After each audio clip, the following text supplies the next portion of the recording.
Come on. Trying to kick it live. There we are. There it is. Kicking it live. Hello, everyone, and welcome to This Week in Hospitality Digital Marketing live show number 121. Wow. And with me this week, yes, I know, right? It's like 121 show, is Mr. Edward Sanage from Flip2, and also Mr. Robert Cole from Rock Cheetah. And we're hopefully going to have Darlene Rondeau with us. She's been having some technical things going on with her audio, so we'll hopefully be able to get that resolved so she can join us as well. It's a real treat to be able to have her join us.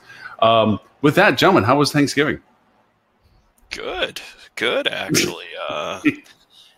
I'm still full. No. Yeah, I haven't eaten since. Luckily, I'm still shopping. No.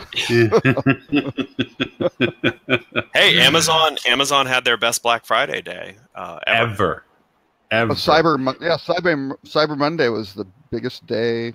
Yeah. On record. I guess maybe because I always perpetually shop that I didn't really, take big advantage of the Cyber Monday or the Black Friday. But, it was kind of interesting to watch the marketing strategy of some of these companies. Actually on the show on Friday, I was talking about the fact that as a hotelier marketing person, I tend to stay away from that time period.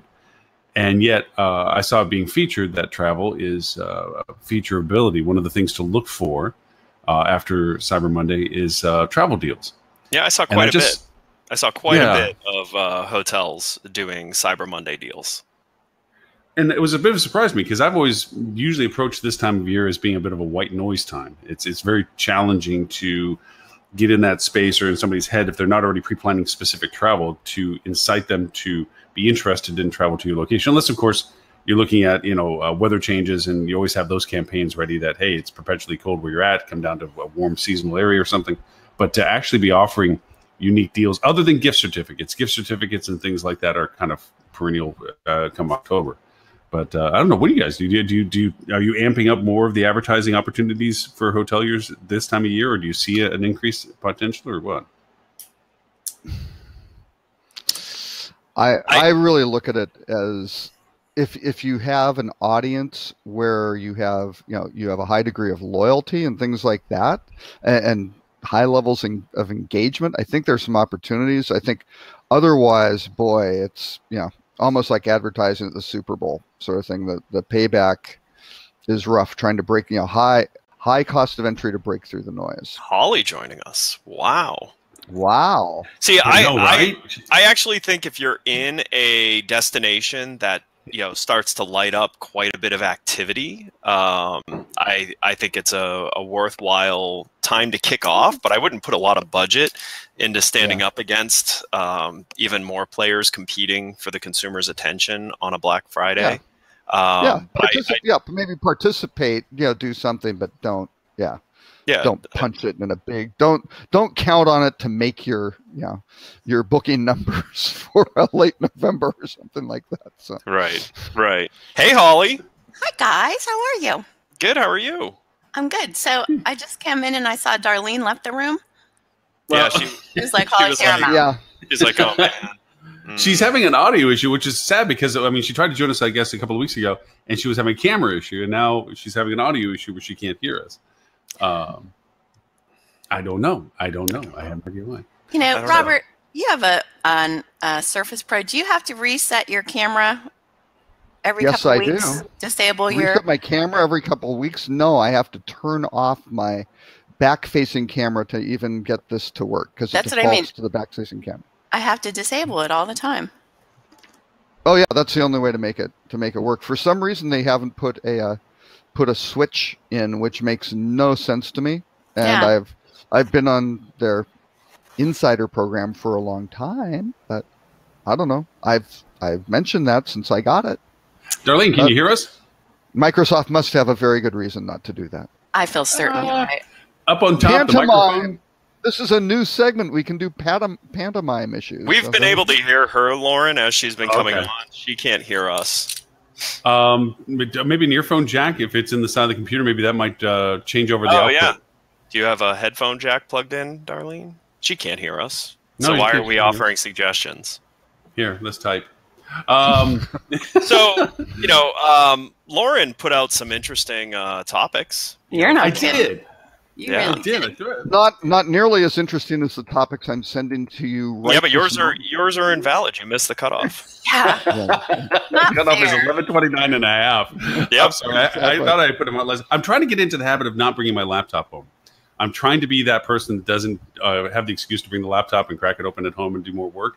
But I've been trying to do it on the iPad. So I put all the agenda items together, only to realize that it didn't actually go out. So not a brilliant idea. I think I have to go back to bringing the laptop. I'm going to tell Darlene to print me put her headphones onto it. But pick something out of the bag. What is it? I mean, Robert, you have a few that you haven't shared yet. But the ones that I threw out there, what caught anybody's eye?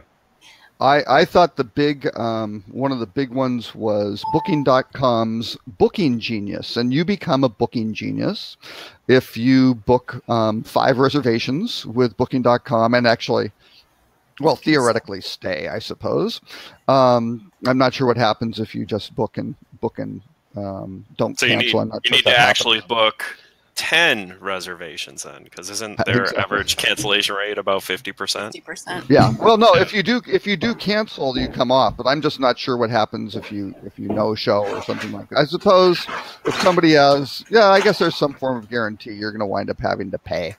So anyway, it should be somewhat validated stays. But what's happening is, and here I will put up the link. I think we can hear Darlene. I think we can hear her. I've been saying that the whole time, Lauren. Yeah, I She know. can't hear us. She doesn't We know can that hear we her. can hear her. She doesn't know we can She hear knows. her. I told her we can hear her. Oh, that's no fun, Ed. Does she know we can see her? Yeah, Yes. yeah. Yes.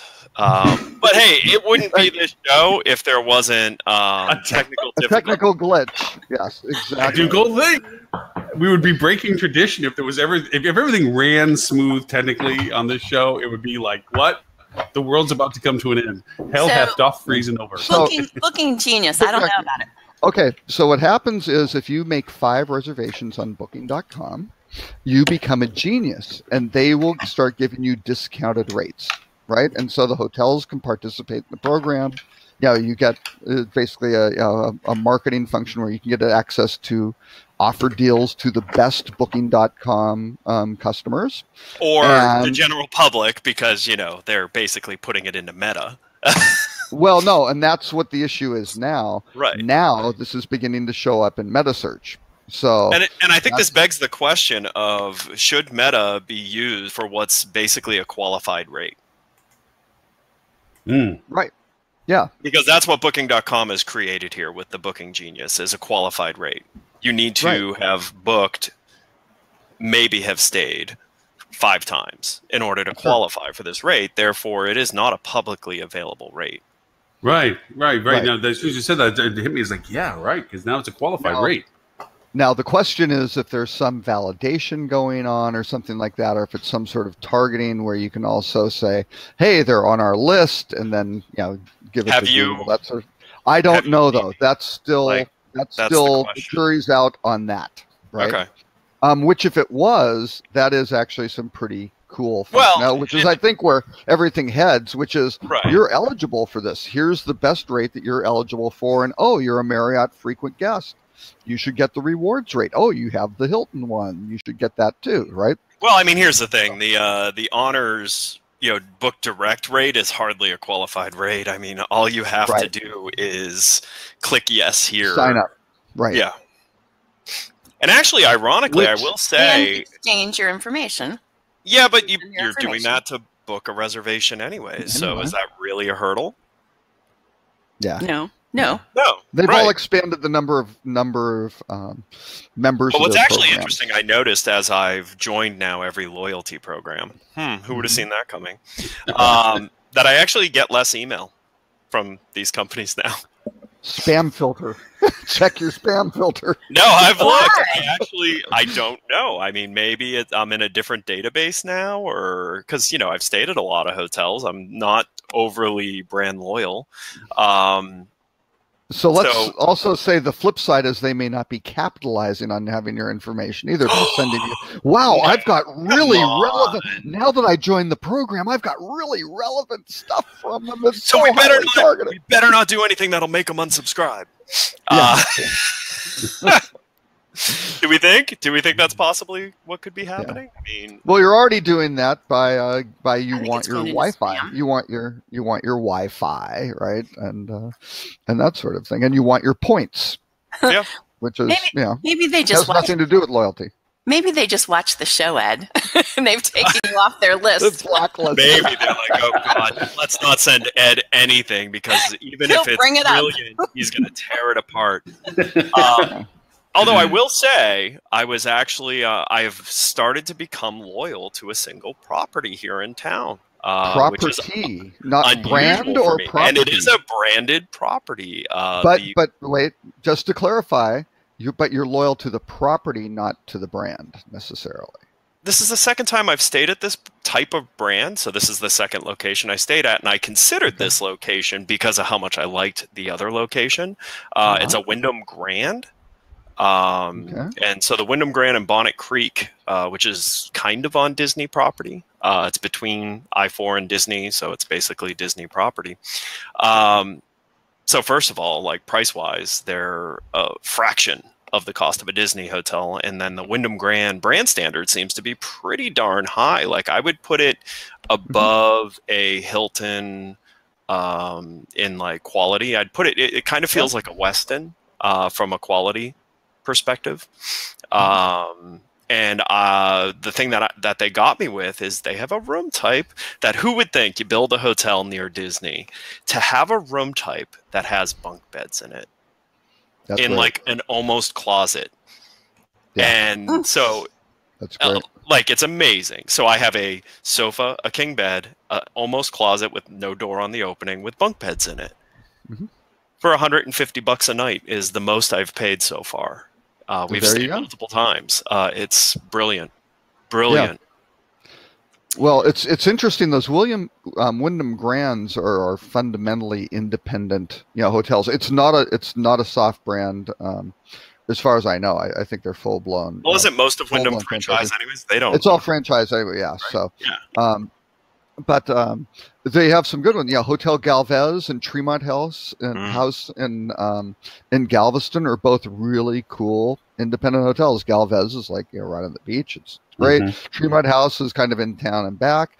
They've got. I'm just looking through a list here. They actually used to have quite a few more. The Grand is a brand standard because I stayed in a brand new one in St. Pete or in Clearwater, Florida, for a meeting, and was really impressed by it. And this one in Bonnet Creek, it's all the same materials and colors and bed, and so there's there's brand standards in it. It's not it's not like a DoubleTree where you can kind of be anything, right? Yeah, they have Rio Mar in Puerto Rico, which used to be a Westin. They've got Mills House in Charleston.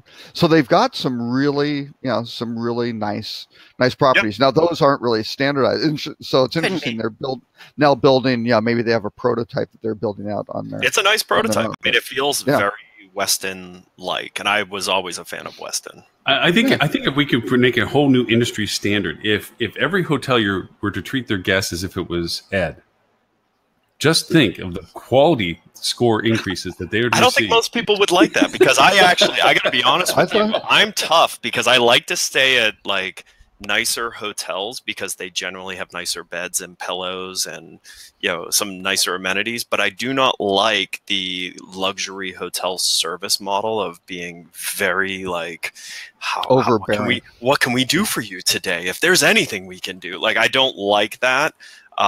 Personally, I don't like the butler service. You want to be left alone?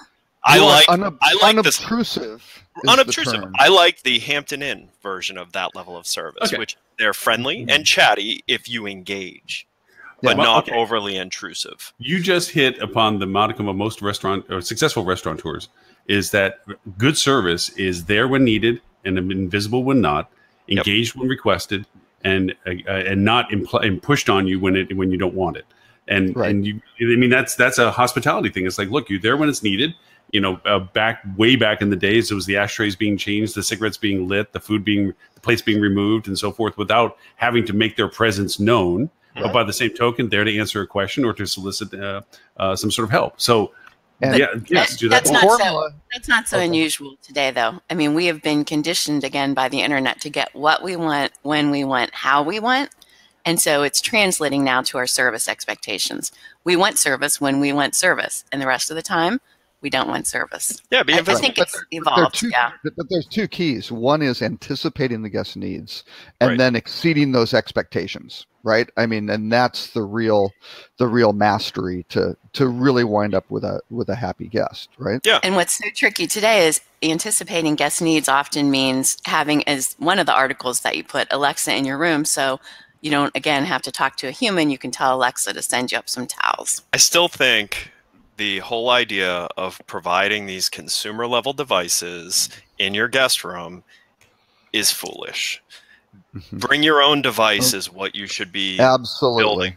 Make it to where no matter what I have on me, whether it's an Android phone that has a personal assistant or an iPhone that has Siri, or if I want to bring my Dot with me, you should be able to support having the functionality that people are craving, that are making hotels think they should put these devices in their room. But you should not be putting these devices in your room for a bunch of reasons. One, It's Amazon, expensive. so I laughed when I looked at the article because it's talking about how Amazon wants more hotels putting Echoes and Dots in their rooms. It's because Amazon is getting you to pay them to install access to your guest so that they can expose those guests to Uber Eats and services that actually compete with your services.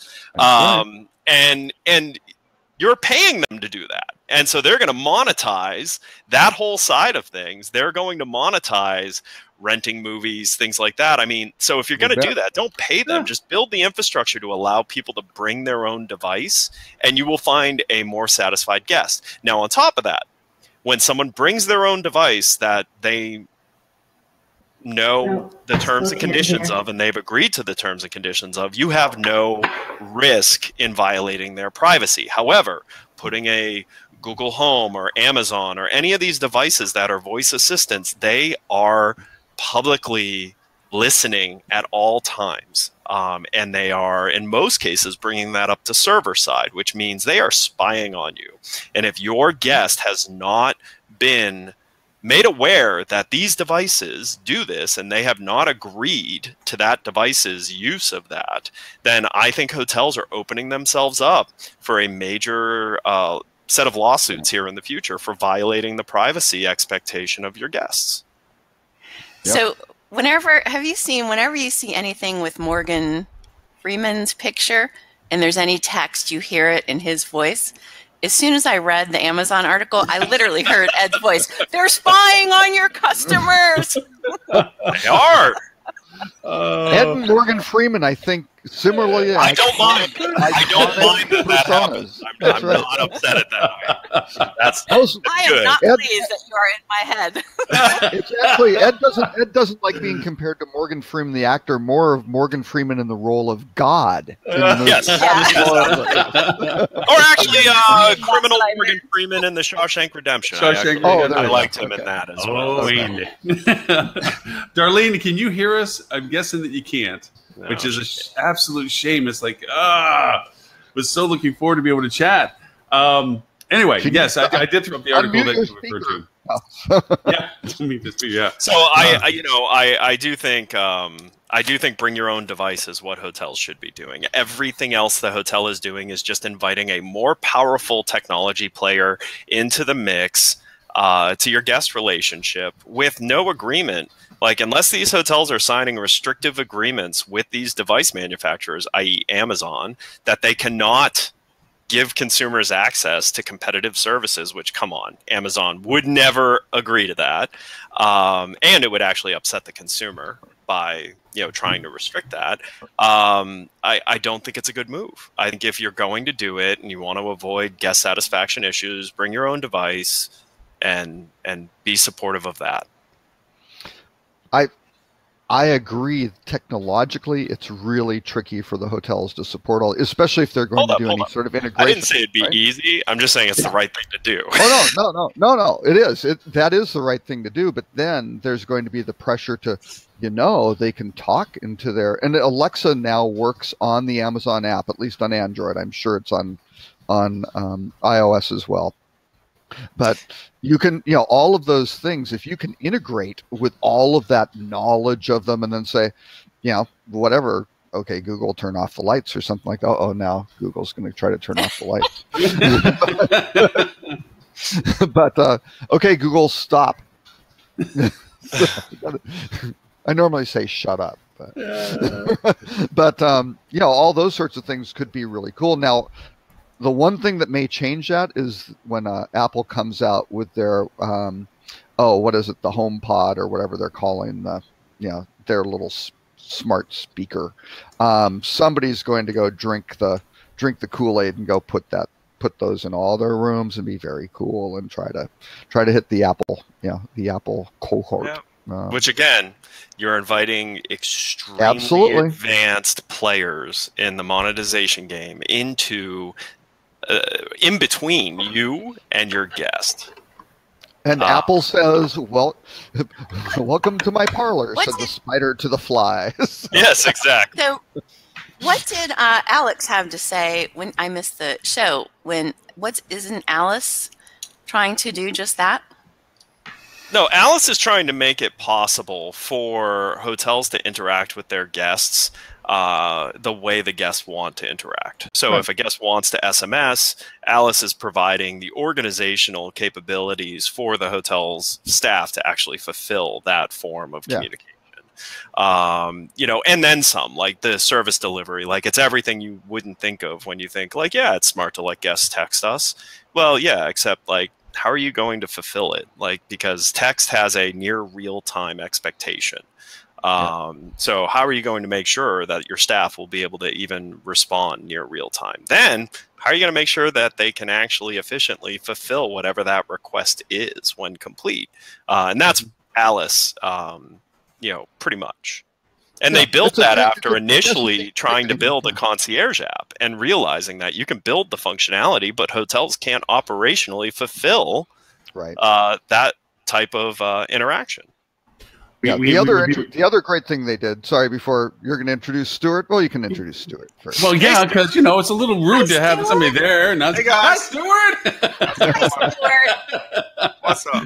All right, Robert, go ahead. Sorry. Okay, no, one of the smart things that don't say who Stuart's with or why he's here. No, just hey, Stuart doesn't need an introduction. It's like Prince or Elvis. One word does it all. Stuart, there it is. Or Morgan Freeman. Yeah. No, that's me.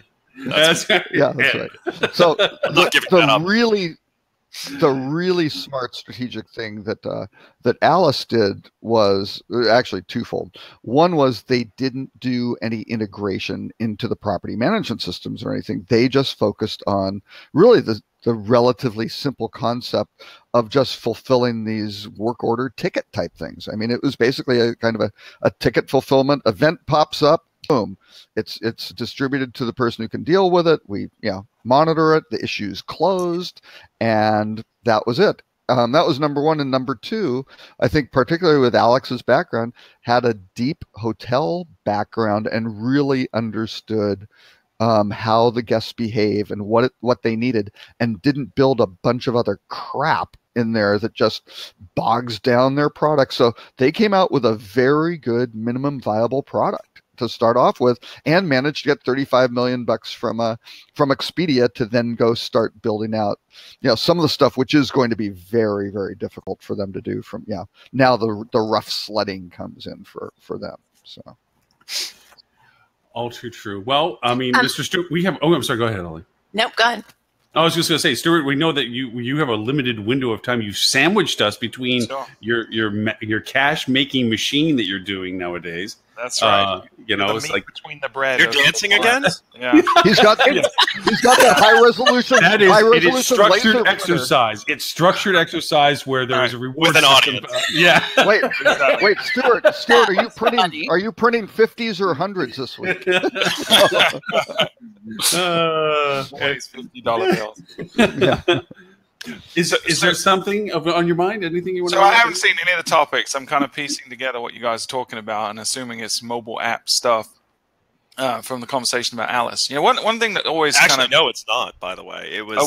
That was my But question. it's good. Take it there. Take it there. It's good. It came from. Well, let's catch him up though, because I'm sure it came from an article where it was an article saying that Amazon wants more hotels to put Echoes in their rooms. Oh yeah. Gotcha. So you instantly know my. Yeah. He's all for it. He's all for it. He can't get enough of it. He just wants it right now. Yeah. And so my argument is you shouldn't be heading down that path to pay very advanced companies to be between you and your guests while they're on property.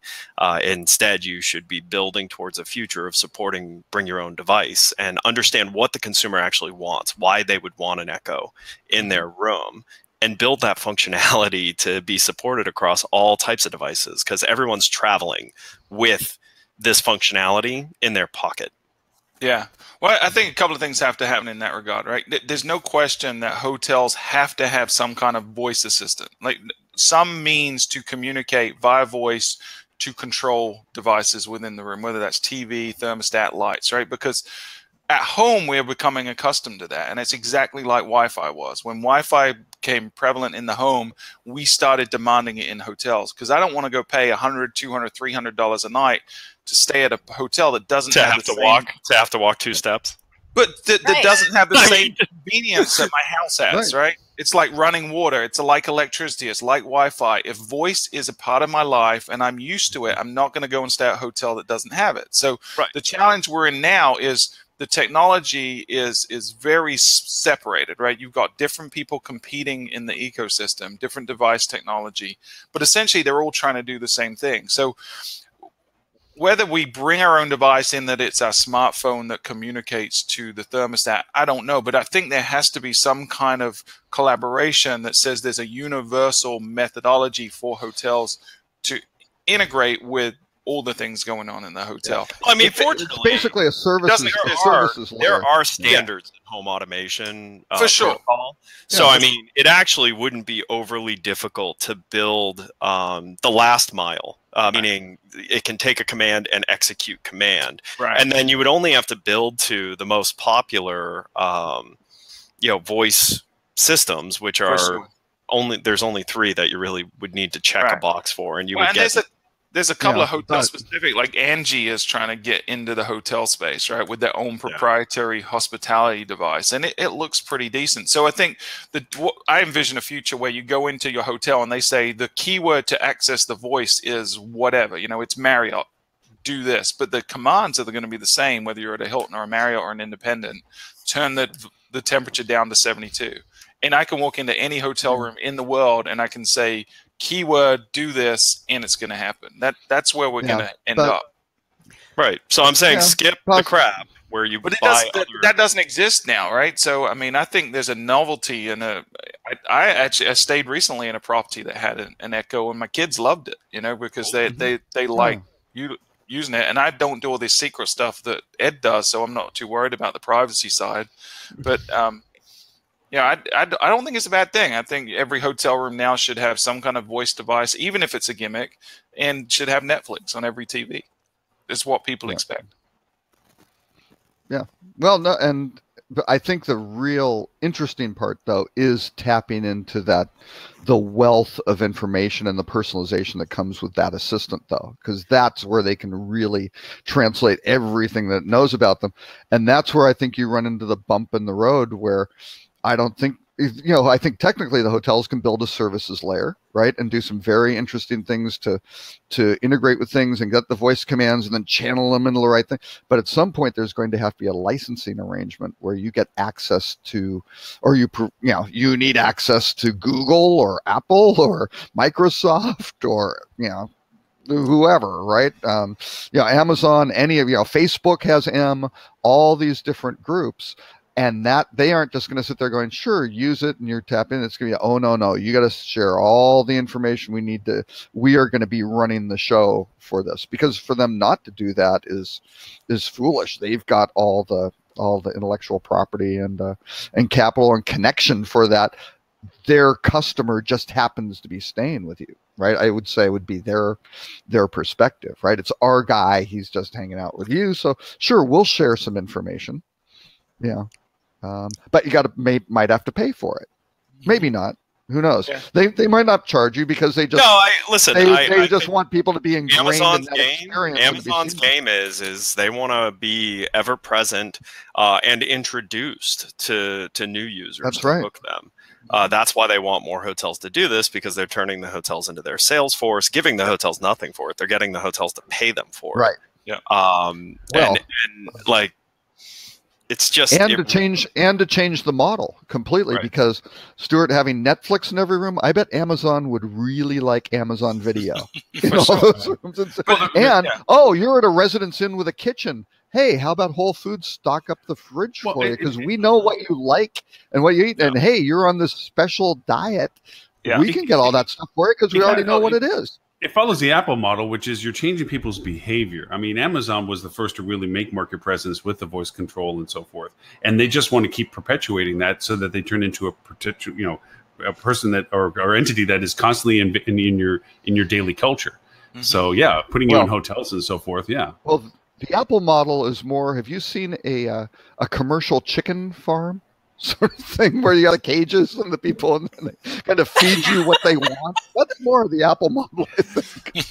Simplicity, clarity. Hey, I'll tell you what. And the last night are very happy. Very happy chickens.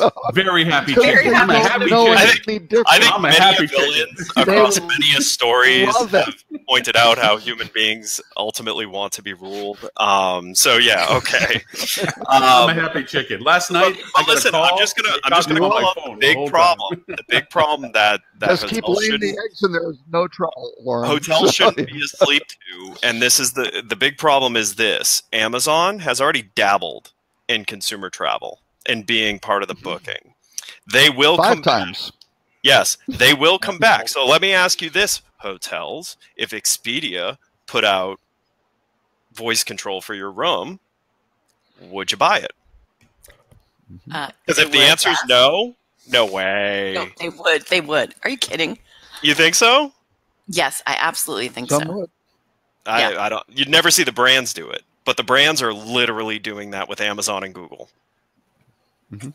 And here's the thing: they're going to be like, oh, "What? You're going to get involved in the booking journey now too? We can't have all these devices in there." Oh, sorry, you've already set your consumer expectation. I think it depends how they're involved. If Amazon is in the booking process in a more fair way, and they're taking similar margins. More fair. I got to be honest with you. Expedia's model is not unfair.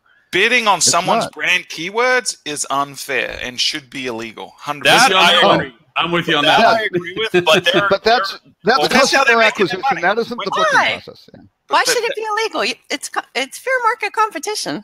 No, I think we're going to see that's challenged in the courts here in the next 12 months. There was recently some big cases that were won against off-site rental managers are no longer allowed to bid on keyword on the brand term because that is a known entity. I'll agree. The same thing is going to happen to the OTAs unless their contracts prevent it. Which but you don't think Amazon is not going to be seen as unfair as taking what they learn about you in room and applying that to targeting you for? No, because Amazon, I'm going to take such a big chunk, right? Expedia are in the profit business. Amazon's in the data business. In Amazon's. I'm sorry. I think Walmart, Sears, Kmart, Kohl's would very much disagree with you that Amazon doesn't take a very big chunk, but it's not 30% of the top. Well, let's go through the. You don't think it will? Well, no. take it's that not when they enter 30% your anymore sector. anyway. 20%, whatever. It's not going to be 20% that Amazon's No, gonna they take that off of your market cap when they enter your sector, just like Right. for healthcare. This is They get paid up I just front. have to say this: if in your heart as a hotel, you wouldn't invite Expedia or Booking.com to have in-room technology, then you shouldn't be inviting Amazon and Google. I don't think we're there yet. I mean, we're talking about $100 per room investment. Yep. And everyone thought I was crazy when I thought hotels were insane for driving guests to TripAdvisor. And wow, yeah. I'm sorry, this happens time and time again to this industry, that most proponents are like, nah, they're going to do the right thing. It's not a problem. And then next thing you know, I'm with you on that one. I'm with you on that one. Next thing you know, it's like, oh, crap. This is different because with TripAdvisor, the hotel could have provided the same value. They could have put the reviews on there. They could have used. I'm arguing the hotel can provide the same value by being prepared for bring your own device. But that doesn't exist today. So in today's economy, get an Amazon Echo, and then if Amazon gets into the business, then take it out. But I don't think the customer should be penalized now. Stuart, how long have you been working with hotels? 17 years. And so let me ask you this. A hotel installs Amazon Echoes. I live in utopia. You think they're ever going to take something out? Right. I have so missed this. Yes. It's not fully depreciated because you're depreciating everything over 20 years. You're right. You're right. I give people too much credit. I'm an optimist. What can I say? I am an optimist with you as well. That there's a hope, but there is the skepticism with it. But here's what the hotels will do. I guarantee. First, for voice, they will ignore it. Okay, which they have pretty much done. When you look at Marriott and Hilton, voice is not on their plans and their roadmaps yet at all. Both of those groups who are very much working on IoT things in the rooms. Voice is not there, right? So they're ignoring it. In a year or two or whenever, when voice is really the thing, just look at what happened with mobile. They're going to be told, you really need to look at it, and they will ignore it again. Or the industry, not Hilton and Marriott. They'll be looking at it and doing stuff, I'm sure. But the industry as a whole will ignore it again. Then they will look at what's going on and see that they have Echoes in all their rooms in Google Homes, and they will panic. Okay? And then finally, they will just resign themselves to, well, I guess there's nothing we can do about it. Because that is what they've done with OTAs. That's what they've done with mobile. It's what they've done with search. It's what they've done with everything. They are very consistent. Well, okay. I'm not going to disagree with the possibility that you are dead spot on, but I will say that I think that the disease of our industry with this is laziness of decisions, because rather than create a solution to what you're saying, Ed, where it's like, hey, look, the technology is already in people's pockets. Let's figure a way of using what's there and making it to the benefit of what they, to Stuart's point, is comfortable and familiar. Instead, they're like, hey, you know what? We don't want to take the time, money, or expense because it's a risk and we don't know about returns and so forth. So let's just let Amazon come in and slap in some equipment. We just have to pay for the minimalist of technologies and let them figure out how they're going to talk to our guests, because we don't want to deal with it. And then we fall into Robert's pattern, which is by the time we figure out that we open the door and the fox is in the hen house, all the chickens are gone. And we're stuck with them. Yeah, but it's tricky for the hotels. And I do empathize with the hotels. This is hard. I'll agree with that. It is really hard because, okay, you can write a bunch of Alexa skills, right? Which could be really good, control everything in all your hotel. You can go do all that stuff. But then the question is, to trigger that skill, they're going to have to say something special and different than what they normally say, right? So I'm not sure how you get kind of that level of here's a generalized command that then winds up being location specific and location aware. It goes, got it, translate it, done. I mean, that's really cool. I think that's where it's going to end up. But I think Amazon hangs in there and participates in that somehow, or Apple or Google or whatever. So I don't know. I say ultimately, yeah, you walk in with your own device, or it doesn't matter. Maybe there is a services layer where you just talk in. And yes, when you register, it's always listening. Where, Stuart, you should love to hear this. If I was Stuart and I sold mobile apps, I would be developing into those mobile apps the architecture for voice control, because you do not have to give them Amazon. You just need to understand why the consumer would want Amazon in their room. Yeah, it's and provide them the lowest friction possible to get that functionality. Right. Oh, and by the way, adding functionality to an app that actually increases the value of the app itself is just generally a good idea. So I will say this: if I had a hotel and I worked with Stuart, I'd say, "Hey, Stuart, what are we going to do about all these people wanting Amazons?" Yeah. Well, I can neither confirm Stuart's going to say, "Go ahead, put them in." Yeah. But I think Stuart should say, "Well, let's boil down to why they would want it. And should you be putting Amazons in, or should we be building a more interactive application to control it, give the guests what they want, so there's no hard feelings, there's no this hotel's out of time, all of this, but you're not inviting the wolf into the hen house." Well, okay. Did he just reveal your Skunkworks project? I mean, is this I can neither confirm nor deny that, but there's a lot of additional functionality being added to Guest Express as we speak. Okay. But but you guys agree with me that that's actually the place where you solve for this? For sure, I think. I think for kind of short to midterm strategy, that's good. Yeah, I agree. I think there needs to be an interface from your voice to natural language processing to artificial intelligence to figure out what you're saying, right? That needs to, but that can be agnostic. That could be Google or Amazon or Siri or some proprietary thing or Angie, whatever, right? No, it cannot be Cortana.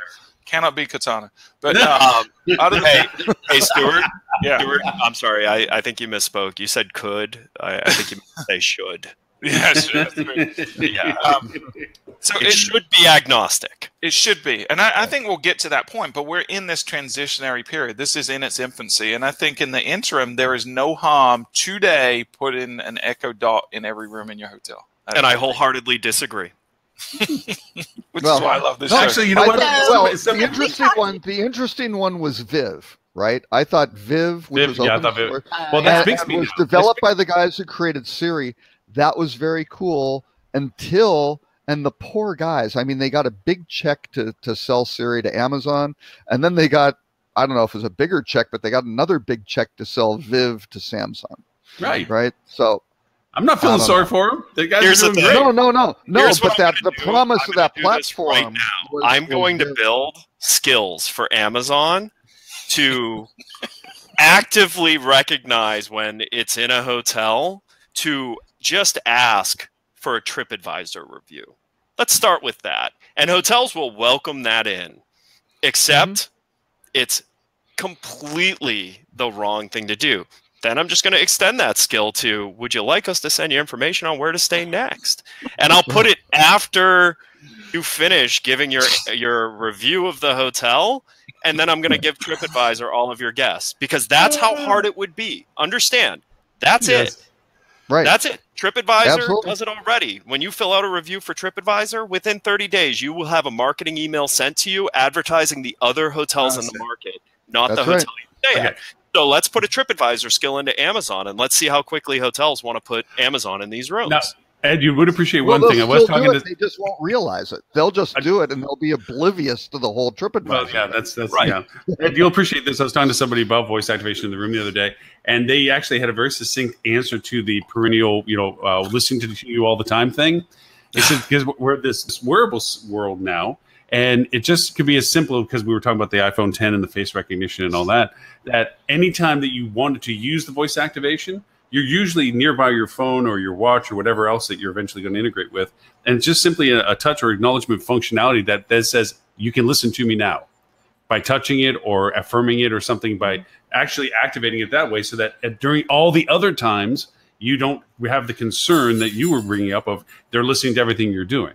That you can actually control when it is you'd like to engage, and the rest of the time. So then I'll argue, why not just put a remote function in your application? Do you know what they do to remotes in rooms? Do you ever see that under a black light? In your app, your mobile app, to control the lights, the TV. Because it's too complex. There's too many buttons, too many variables. Voice activation integration is much easier. The light. It's going to come back to what they're doing in their home, right? How do they interact with their home? You guys are way oversimplifying this, because here's the thing. Turn on the lights. So all the lights? Yeah. Just the light? Bathroom lights, the main room light, the Because here's the the thing, lamp when in you the corner. 72 degrees. When you set up your home, you set up your home and you label what each device is. Is that your living room light? Is that this light? Is that light? Okay, but I'll argue with you down to a point because this is operationally where this is my little sandbox. A light is better than all lights. A specific action is better than all actions. If you're simply entering into the room and want it be lit to come in, which is the fundamental reason why you'd want that functionality, then it only has to be a light. It doesn't have to be bed light versus overhead light versus front light versus back light. Hang on. If somebody if the door the rest are light switches. Hang on. If the door opens, you can turn on the light. I think Ellsworth Statler figured that out in the 20s, true, or 30s when he did closet you guys lights. are solving problems that are not problems. Right, but I'm taking your example of it. I'm talking about, to me, voice activation is whether you can watch your programming on a TV, whether you can engage with something that requires more functionality than flipping a light switch. I'm keeping it simplistic to the example that we had, which is a light. It's not as complex as which light and how many and whatever. It's just simply what function you're solving. And the function is if you want to dialogue with your TV to watch certain programming that's tuned to your programming interests, create that interface and use it functionally. But Google and Google Home already has that, right? And so I don't have my TV hooked up to it, but yes, it knows all of the subscriptions that you're set up for, and you can do it. You just tell the thing you want to watch Netflix, you want to watch Amazon Video, you want anything that's available. You get it, which is great. The challenge is you need Google and that intelligence. To partly do the natural language recognition and translation, figure out what the hell you've asked for, and to try to turn it into some sort of fungible command, but then it needs to validate all of your subscription content and all that, and that's missing when you do your own. So that's where it is going to end up. And all I'm going to say is that path. Google has a P&L line item on the amount of money they make off of travel. Oh yeah, it's its own line item. It's its own division, and it's bigger. Their tiny line item is bigger than most companies in travel. So inviting that company to own more of the traveler experience, I think, is foolish. But let's be realistic. That just happens to bring up another topic, which was a news item. Google Hotels revamps mobile features as its ambitions expand. What? Google's going to expand in this very lucrative field that they dominate? What? All right, before we jump into that, I want to point out how people are using their Echoes in their house right now. If you look at it, it's playing music, it's setting alarm clocks, it's answering questions. It's not this complex stuff that we're talking about hypothetically. If I go in a hotel room and my kids ask me a question that I can't answer, what we do at home now is we ask the Echo, right? What if we want to set an alarm, instead of having that silly device next with lights and stuff that I've got to figure out how to use to set the alarm clock, I can either use my phone, or if there's an Echo in the room now, I can just say set an alarm for 9 a.m. But here's my question. That's the functionality I want in a hotel room. Who's coming to your hotel without a device that already does that? It doesn't matter. It's about what I use in my house, right? Right. So I have my phone in my house. In my house, I have my phone next to my bed. I don't use it to set my alarm. I use my Echo in my room to set my alarm. Okay, but that's because you use an Echo. I use an Android, brought to you by Google. So they're connected. Hey, by the way, Robert, have you called Santa? Have you called Santa yet on Google yet? Have you? Okay, Google, call Santa. He's got headphones on. No. He's smarter than that. Come on. You bet. I tried. No, but here's the thing with your Echo and Alexa. That's only kind of sitting in your home. It doesn't travel with you. The Google Assistant is with me in my home. Sure. It is with me, wherever I go. You can put it on your phone. I've Google your Alexa on my phone. Oh no, you can. But I mean, I've got a Pixel. I've got a Pixel, right? So it is. Stuart, just because you're not a very advanced voice user, okay. My kids just use it for 20 questions. That's it. Okay. But yeah, I'm gonna I ask it to set alarms and everything. This does it. And when I'm here asking it to do things, the home versus my Android are figuring out who's going to deal with it. But here's the biggest thing. Navigation directions, it knows the phone can do it, and I want to put out there as just a word of warning to hotels. As you're dabbling in changing consumer behavior, just think through your plan for as it pulls the rug out from underneath key revenue items for you. Just like last time I was in DC, I gave room service a chance. They didn't answer the phone. I Uber Eats right to my hotel room. Yeah. Okay. That's so painful. Can we talk about net neutrality? Yeah, I want to talk about net neutrality, and I don't want to lose the opportunity with you and with Darlene at least being able to listen. The article about the preferences of female travelers for security, what they're looking for, and the study that came up with some of the results of. Because I'd love insights as to. I got to be honest with you. I can't believe how no one looks at the insights of that and just goes, "Women are more thoughtful than men." I mean, that is actually what that article is saying. Yeah. Like when you look at what men answered, they're more willing to do things that if you actually think about why would you answer you wouldn't be willing to do them is because you were thoughtful about what the impact of doing that was. And then when you look at, women also tend to take a bigger role in deciding where to go. Again, that is thoughtfulness. That is like, that study shows you when it comes to make decisions that that are impactful, women are more thoughtful than men is exactly what the data in that study shows. Right. Yeah. Well, again, the article itself, I think it just was a catalyst of the conversation, the idea, because I remember back in the day with Wyndham, that Wyndham was uniquely perceived as a brand that women felt more safe with when they traveled in the brand framework.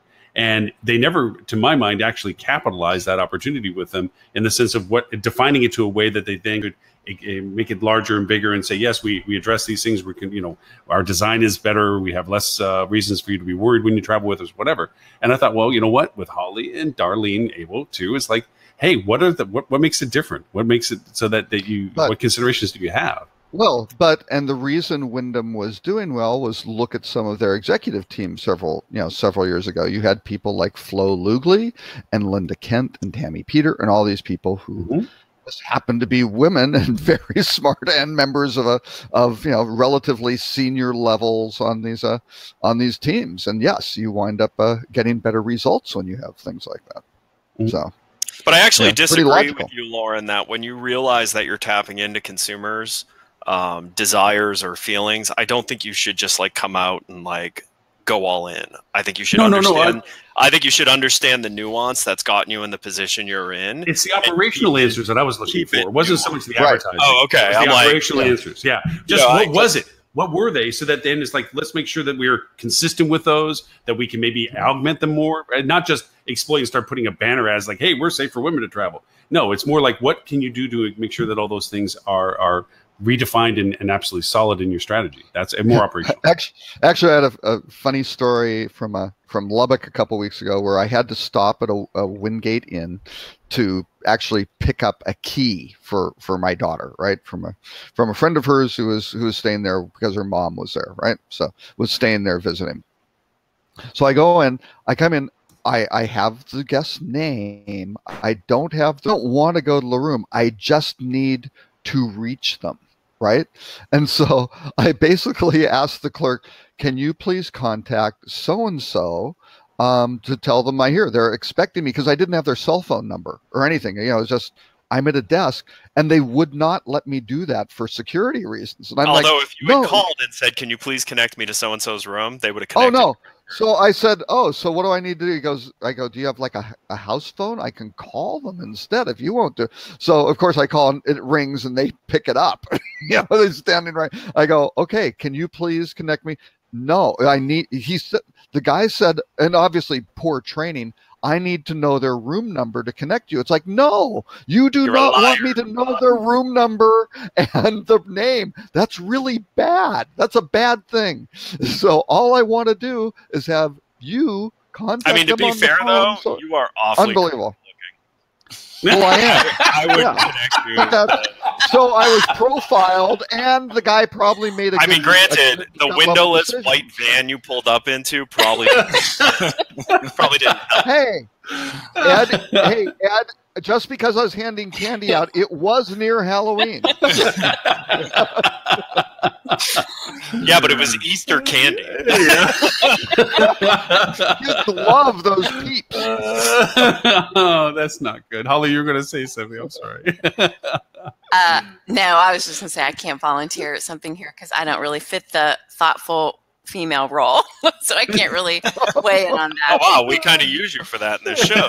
So that's disturbing. Yeah, no. Sorry. So sorry, I don't know if any of you were thinking that when you were reading the article, but I mean, if you look at all the data and say, wow, why is all this data showing this? I mean, you can extrapolate that ultimately when it comes to these types of decisions, women are more thoughtful. Well, and since my specialty is ancient hotel industry history, because I was there, one of the great hotels back, 20s, 30s, 40s, I think, even through the 60s was the Barbizon on the Upper East Side in New York. I think it was like 63rd and maybe Park or something like that.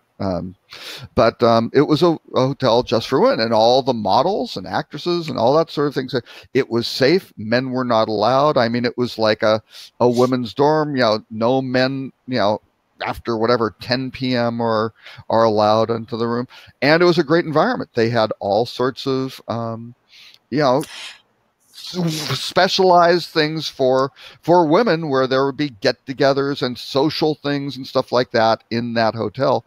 Very successful. Now they wound up kind of killing that thing, because again, you have to fill I think they had 380 rooms or something like that. You've got to fill those every night, and they figured out, we aren't filling this. If we change our business model, we can we have a better chance of running a higher occupancy. But it was a great, they could have just rented space on the sidewalk.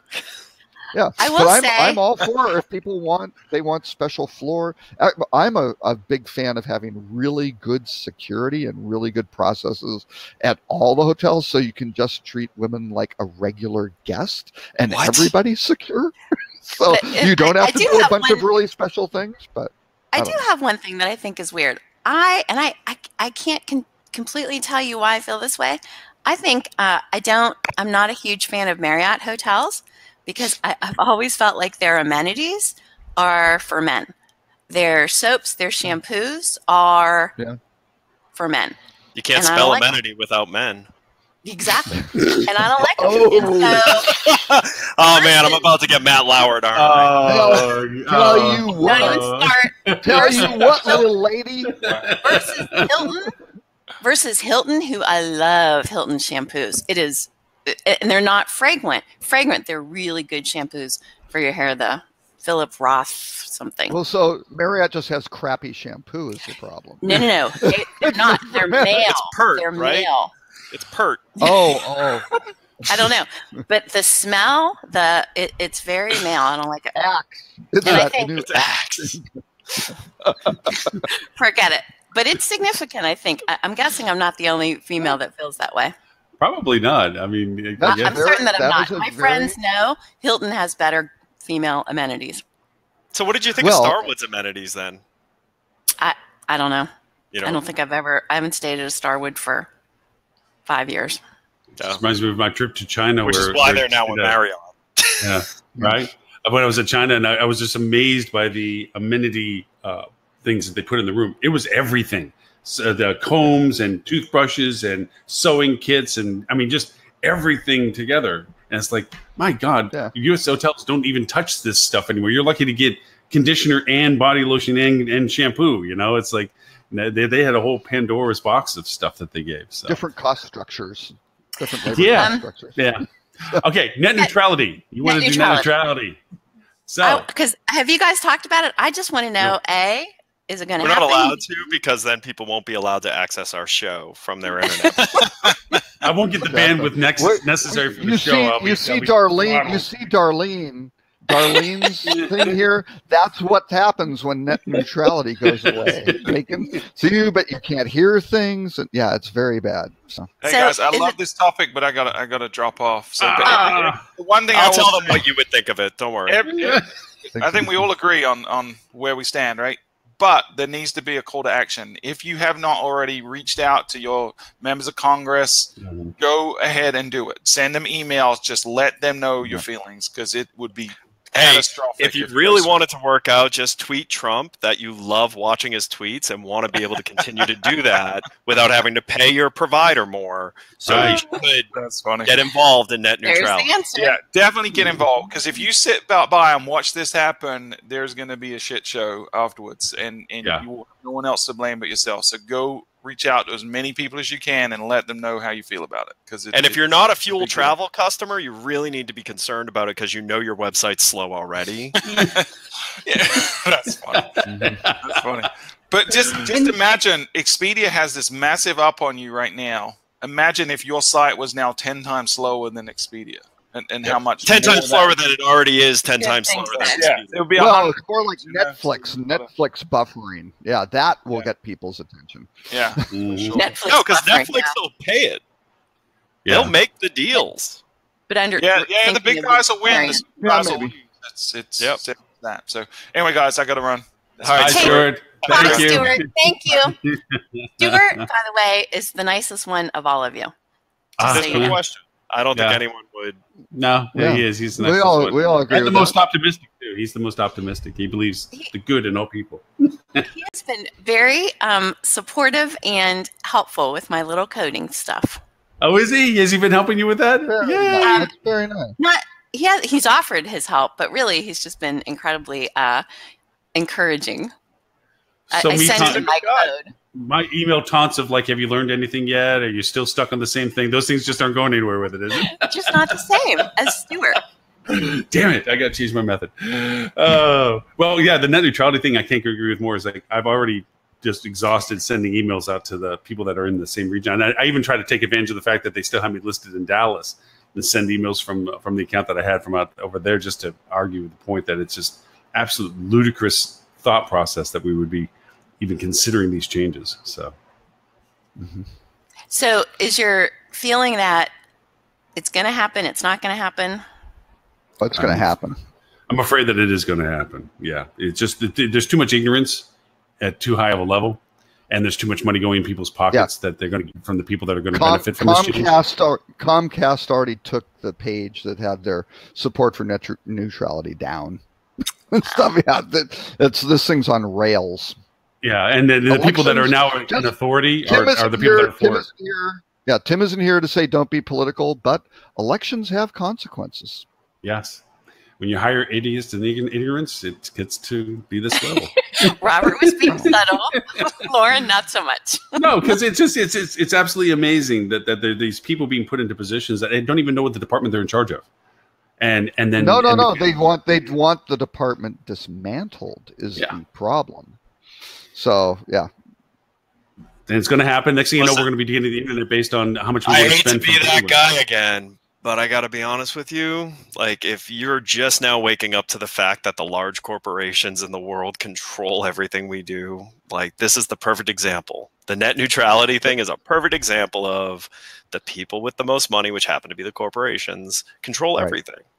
And the tipping point was the Citizens United Supreme Court decision, which said money is free speech and allowing corporate investment, because look at the tax plan, give it, a dramatic, and when you're reducing someone's tax rates by 40-some%, that's a dramatic change. And we're already in debt to begin with. And the issue is, it's not debt if you never intend to pay it back.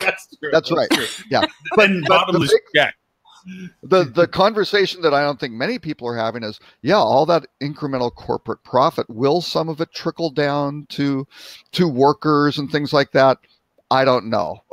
Over time, that is not proven to be the case. But I bet a bunch of it is going to go to political advertising and lobbying. Well, again, it goes back. I mean, if you're throwing it all into the mix, it was like the tax cuts are short term for medium income and lower income people, but permanent for corporate. Seems a little odd.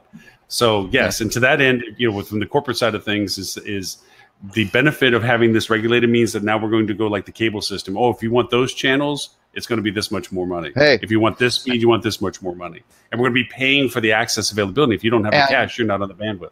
And my particular spot where I live, I have the choice of one cable provider. That's it. Mm-hmm. And Dish and all those guys. Which, by the way, that should be illegal, but luckily 5G is going to change that. That's true. 5G may. No one's laying last mile anymore. Like, right. No one is. But you will see when 5G comes out, all of a sudden you will have however many providers there are that exist. You will have that many options. Right. And, and I guess one of the arguments for net neutrality, to get rid of it, well, these guys can go do this and that, and they can fix things and optimize, and whoever provides the lowest cost will get the best, will get more users. But until they go out of business and get bought by the company that wants to make a margin, and they drive up the cost. Right. Yeah, and look at what's happened between Verizon and T-Mobile, and AT&T and Sprint and all those folks. Yeah, it's the same, and you'll wind up with maybe 2 or 3 probably 3, because when you get down to 2, then somebody does kind of go, that's maybe not enough. But who knows? I think in many cases, it too will wind up being it, right? So. And I don't think people really realize, they think that there must be an end around to this, or that there's an alternative to this, or that there's something else that will be found out that you could do. And it's like, no, you don't understand. This is the source point. This is, it controls the very ability for you to communicate or connect to anything and everything. And once that's lost as being open gated as it is now, then no matter what you think you can do, whether, I had one person say, well, I'll just VPN out to another country. No, you don't understand. There's nothing about VPNing to another country that changes what is going to happen to this. It's the actual facilitation of being able to even get online is now going to change fundamentally. Well, and as Stuart said, now internet access is a utility. So this is like going to that crappy hotel with really bad water pressure, or you think it's really bad water pressure in the shower, but it's because they have a limiter in there. That's why it's drizzling out. And that's... Well, I mean, but that actually, so this whole internet as a utility thing is where net neutrality has unnecessarily caught the budgets of the big companies. Because if you stop short of calling internet a utility, then most large organizations wouldn't be fighting as hard as they are. But when you label it a utility, then it starts to get questioned as regulation. Right, and also just a basic human right then. Like, it's illegal for a landlord to cut off water to a unit. And Ed knows based on the responses of his tenants in his rental properties. So. No, you're not cutting it off when you're spraying water through the window. There's still water in that unit. It's just not the way you wanted it. Hey, there's a hydrant out front. You're fine. You're fine. But you understand that's actually the crux of what's caused this whole thing to be fought tooth and nail, are the ones who wanted to go as far as labeling the internet as a utility, because that is a slippery slope. Yep. It's an interesting perspective. I hadn't thought about it that way. No. Because Amazon doesn't want to get involved in this shit. AT&T doesn't want to get involved in this stuff. They're getting involved in this stuff because you just told them that, oh, by the way, the end game of this is you're going to be considered a utility, and therefore you will be treated the way utilities are treated. And it's like, oh, that's a problem. That's a lot of government involvement. And government involvement, no, you don't want that. Not as a free business, you don't want that. You always want to steer clear of whatever the threshold is that triggers deep government involvement. You must stay just short of that. Well, or any government involvement for many business. I mean, it's just let the free market go is the philosophy, right? And it will manage itself, and you don't need the government. The market will take care of it. But understand, you label it as a utility, you're not getting what you think you're getting. Right. Yep. I'm going to sound really terribly negative about this, but there's no such thing as a free market. I mean, unfortunately, with the biasness of how things get run, there is no balancing of scales when it comes to capitalism, because those who have more influence. And until there's an equality of everybody participating, it's not really a free market system. There's a leveraged system in capitalistic markets. The reason why our stock markets don't go down right now is because right now it's a freaking Christmas party for every corporation in America because regulations are being yanked out, no restrictions are being put on, and anybody that would even raise their hand is being silenced. So yeah, it's a free-for-all fun time for them because they can get to do whatever they want to. So yes, there we go. Off the political things. Which, unfortunately, I thought we navigated the politics of this very well. Yeah. No, there was a great There's a great article this morning, and I don't. I think it was the Washington Post, which was a fellow who was a professor at a university, who basically did the parallels between the early 20s and sort of certain populist sort of political things that went on that, kind of disguised as populism that wound up being very, very pro, centralized concentration of wealth and power. And he for some reason draws some, conclusions to the Great Depression as an outcome. Don't say. I don't know. Yeah, you don't say. Like, it's pretty odd. Unregulated businesses being in control of everything and then finding out that it was an artificially propped up environment. No, I can't see anything being similar. That never happens. That never has any effect on the economy. There's regulations in place that would stop any of that from ever happening. How dare you even think that, Robert? That's not too big to fail, Robert. Yeah. I threw up what I thought was, and I very rarely ever say this, I thought it was a nice article. Every once in a while, for hoteliers, because they're more of an APAC focused listing of content, I thought was a nicely written article that spent time on the topic. I think that's probably, if anything, it was a measuring of this article that I threw up in the chat thing, was that they actually spent time talking about the content that was headlined. I'd not necessarily agree with all aspects and perspectives of it, but for one of the few times, it wasn't this hurried up tidbits of tantalization, and then for the rest of the story, you got to go listen to an ad. It was like, look, because the it was article. Actually written by someone who was actually trying to educate you, right? Yes, by the senior marketing manager of the School of Hotel and Tourism Management. No, they were really trying to say, hey, look, take this perspective, and they give supportive arguments towards it, rather than here's the teaser, here's the hook, and then if you want more, you got to give its content. But I just want to ask this: is there anyone out there? Is there someone who's contrarian to this thought process? Because I want to understand. Like, are they also a flat earther? Well, are now you going to build a rocket?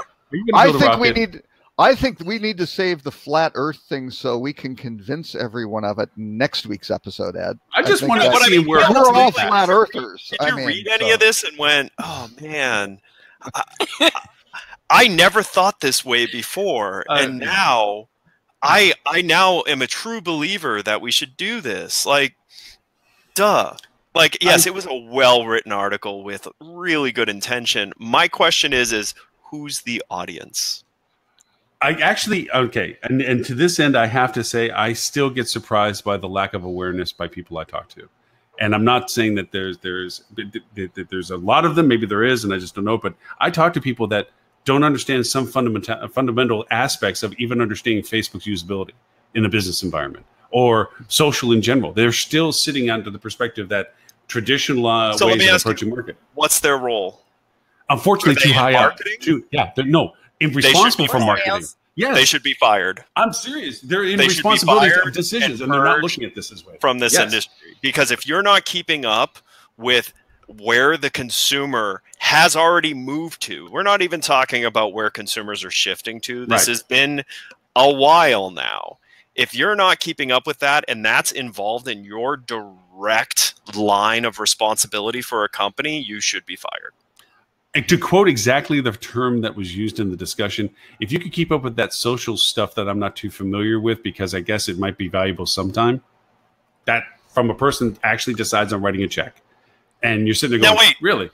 If they write a check, like, so if you were going to tell me GMs, fine. Because you know what? Their job isn't necessarily, it's not the marketing aspect of it. Right. And, I give a full pass on that. However, if their job is to market or sell a hotel and you're having those conversations, I just ask you this, were they the one who hired you or did someone else hire you? Because if someone else hired you, then you need to point out that this person is doing a great disservice to the business. Yes, I agree with you completely. It's a matter of being the right time and the right thing to show the validation. But yes, it is. Now, These only conversations on do come up. something that's been as solid as Facebook has been for as long as Facebook has been. Right. I don't knock people for not understanding blockchain. I don't knock people for not understanding things that are literally still in vapor phase. Mhm. But to not have a basic fundamental understanding of that social media thing and being in marketing is Now- a complete and utter, you've been asleep, you've not read an article, you've not but wait, attempted to wait. educate yourself. But wait. The problem goes back to how many people in the hotel business are in marketing purely or are wearing a sales and marketing. That's a good point. And I mean, that's the problem always with the hospitality business. So you're telling me that a don't have any- salesperson shouldn't at least interest themselves in how consumers are interacting with each other? Because isn't it a salesperson's job to understand what's the best way to interact with your potential client so that you have a good rate of closing? Yeah. And maybe maybe not Facebook, but LinkedIn and Facebook groups. Yeah. I had to deal with somebody that was they couldn't join a conversation because they had a minimum call list that day. They had minimum schedule points they had to hit, and there was no break in any of that because their GM was very traditional minded as to X number of calls, X number of touch points. The blah, blah, blah. funnel. And the they're funnel. not allowed on Facebook in the hotel. Their Oh, right, Facebook it's blocked. is not allowed. Yeah. Yeah. But I will I add. mean, that's the world we live in. Going back to this article, though, the reason why I think, and I know from talking with Jackie with the HSMAI APAC, is, and this goes to liberal education versus a very centered education as a business acumen or something. There's such a focus on somebody's understanding of what they learn to get a job that they don't have much deviance from their learning cycle. And now they're in a role that requires them to understand new skill sets. And so there are people in revenue management. There's people that are in fundamental hospitality industry things that may not be a specific marketing that are not completely understanding the metrics or basics associated with something like Facebook. And I can see it being in an APAC article like this, that talking about zero to awareness conversation points is like opening a door to explaining what people are assuming you would already know or don't know, but you're too embarrassed to ask maybe. So there is a value proposition to, I think, the market, the audience that they were talking to, that you get these brilliant people in an industry doing something specific, but now they need to understand this little deviance like Facebook. So I think here's Ed's tip on how to be successful. we should make this a segment. We should make Always Ed's tip. be curious. If you want to get ahead in life, if you want to be promoted, if you want to be valuable to the people around you as either an employee or employer or manager or trainee, always be curious. I'm not disagreeing with you from the perspective of Western culture, but I will say from my dealings with Eastern culture offices I worked with, that their focus on success was a lasered linear progression. I have step 1. I want to go to step 20. I'm going to go 2, 3, 4, 5 in just one straight. I'm going to be the best at, because I would ask the same thing of a designer and engineer. It's like, dude, have you not considered that this is usable this way? No.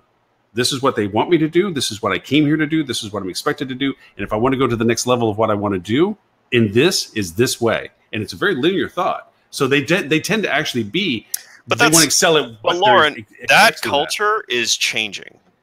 I'm not disagreeing with you. Absolutely So not. I'm still going to there's a- say, But always be curious. Now, the only place I'd say probably don't be curious is maybe North Korea. Like, probably mind your own business. Don't go hiking. Don't go Do what hiking. you're supposed to Don't do. travel. Maybe don't get too curious in Russia. But if you're Don't in be a curious about posters. Yeah. if you're in a generally free economy, always be curious. And it is changing to that point. ABC is always be.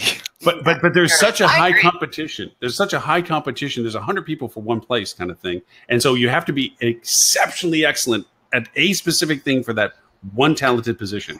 You can't be a jack of all trades Renaissance person to be the engineer of something. You have to be the best engineer compared to the 99 or 999 other people that were trying to go for the same gig.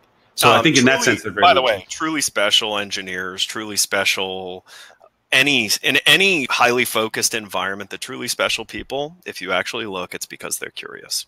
Yes, they have a spectrum. They can see it from many positions, which is the argument of liberal education versus focused degrees. I think that liberal education allows you that diversification to look at a project in a different perspective from different angles compared to only one way of looking at it. So yeah, I agree with you on that. Yeah, I disagree. It's all good stuff. And speaking of curiosity, I have to go. Right. Oh, she's lost interest.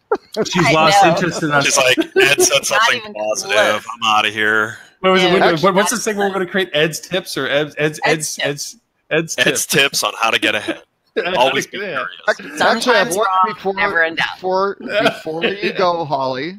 I have one thing to share. It's a YouTube video. It's about 18 minutes long. It's by my little hero, Scott Galloway from L2 Inc.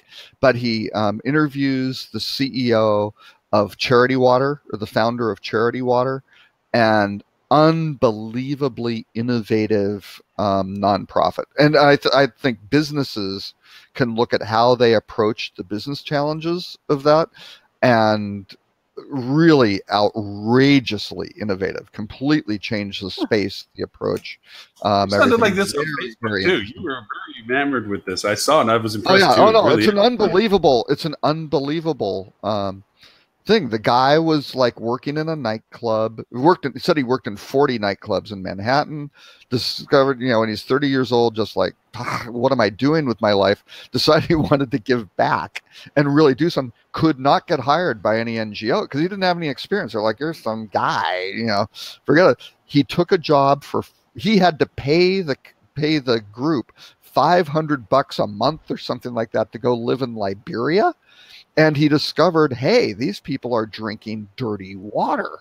This is nuts, and talk about basic civil, human rights to have access to clean water, since like 60% of disease comes from that. And he went in and discovered, hey, we should do something. This is a fixable problem. And how he went about figuring out how to raise money, how to make the charity more efficient, how to have it better connected. Unbelievable. I mean, should be just a recipe book for anybody look at any kind of business to go, oh, that makes a lot of sense. Really, really good stuff. By the way, some of the best super long-term investments you can make is in water. Oh, yeah. Because all the very smart people in the world that have seen lots of the things that have happened to us coming, that's where all of them have moved. Water is actually better than oil. Yeah. Darlene said water's the new oil. It's better. All right. I do have to go. Bye. Good. Yeah. Bye, so much fun. Good seeing you. Yeah. Good to see you too. Bye. Yep. After a hard afternoon of working in the yard, a large, tall, cool glass of water is so much better than a large glass of oil. Is that what you're calling your mid-afternoon cocktail hour? Water day. Water. The ice is made out of water. Ice made out of water.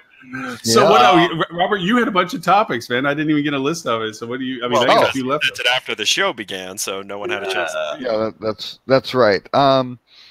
Yeah, I don't know. I think we covered most of. We can wrap up here. I'm completely fine with a. Actually, there was one interesting one, because we were talking about about women travelers and things like that. But Chanel did something very interesting. It was an all-female pop-up club in New York, and I mean, really did some very, again, interesting stuff. And you start looking at this, because they were basically looking at launching, I think it was like a watch sort of thing, but they started working with, holding events in co-working spaces, things like that. And boy, let me tell you, hotels for event business and things like that, there is going to be one hell of a lot of competition from all these co-working spaces, residential apartment building, God knows, just independent event spaces that the hoteliers have to figure this stuff out. Because I'm going to ask an interesting question that as you're bringing this up is like, how can you effectively as a hotelier create niche events yet be politically neutral in the sense of, where you want to do an all women's event and you want to do something unique, and you get these people that say, why am I excluded? Why are you not doing this where I can participate?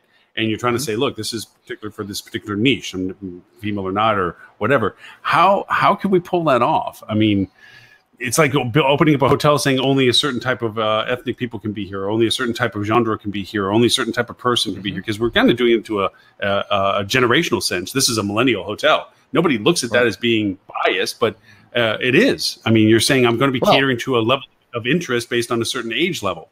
Not a in this particular case, though, it was Chanel. You know, it was you've got this luxury brand that's launching a new product, and there's this co-working space, and they turned it into a clubhouse sort of thing. So to be able to do that, that co-working space isn't solely defined just for exclusively for women and things like that. I don't believe. I'll go check, but I don't think. I think you can do that. Not to be exclusionary, but you can wind up having things that are tailored to that market, and being open and accepting and welcoming is what hospitality is all about. So I don't think the exclusionary aspect should be it. Now, again, you may turn off some very closed-minded racist sort of people by doing things like that, which, again, as a business, you can make that decision of whether you need those guys as customers or not. But I don't know. I think it's I don't think I'm looking up the wing right now to see if that is a female exclusive. Oh no, actually in this case it was a co-working and community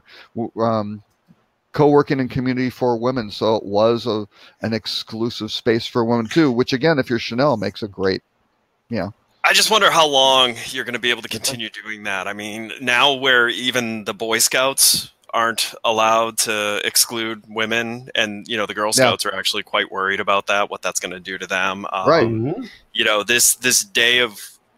This day's coming where you're not going to be able to use the things that are also used to generally include or exclude people as a filter for your event or your thing. You're gonna, and then what about people who do not identify female or male?